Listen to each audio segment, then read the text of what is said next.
నిన్నగాక మొన్న మీరు చూసారు సమ్మక్క సారలమ్మ జాతర 100 రోజుల్లో ఎన్ని పనులు చేసినామో 2 కోట్ల మంది దర్శించుకున్నారు.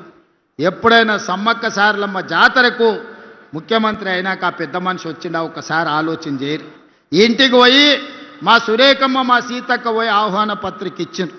సరే ఆయన రాలేదు అనుకుందాం, కనీసం ఆ పిల్లలకని ఏమైందే, సోమరిపోతులా దున్నపోతులా? సమ్మక్క సారలమ్మని దర్శించుకోవడానికి నామోష చెట్టంతా పెరిగిండు అల్లుడు. సమ్మక్క సారలమ్మ దర్శనానికి రావచ్చు కదా, గాలికి తిరుగుతాడు ఊరు మీద పడి అచ్చోసిన ఆంబోతులాక కేటీఆర్ సమ్మక్క సారలమ్మ దర్శనానికి వచ్చిండా? అంటే వేములవాడ రాజన్న అయినా సరే సమ్మక్క సారలమ్మ అయినా సరే ఇవన్నీ పేదోళ్ళ దేవుళ్ళు. పేదోళ్ళ దేవుళ్ళని దర్శనం చేసుకుంటే అదో నామోష అనుకొని మన దగ్గరకు వస్తలేడు.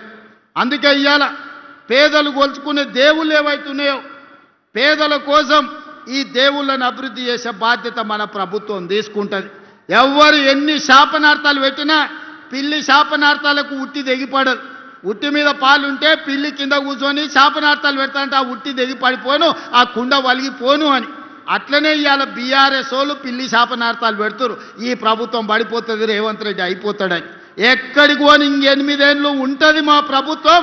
8 ఏళ్ళు తెలంగాణ రాష్ట్రాన్ని దేశానికి నెంబర్ 1 రాష్ట్రంగా, దేశంలోనే అత్యధిక ఉద్యోగాలు, అత్యధిక అభివృద్ధి, అత్యధిక సంక్షేమ పథకాలు చేసి దేశంలోనే నెంబర్ 1 రాష్ట్రంగా తెలంగాణ రాష్ట్రాన్ని అభివృద్ధి చేసే బాధ్యత మేమందరం తీసుకుంటాం.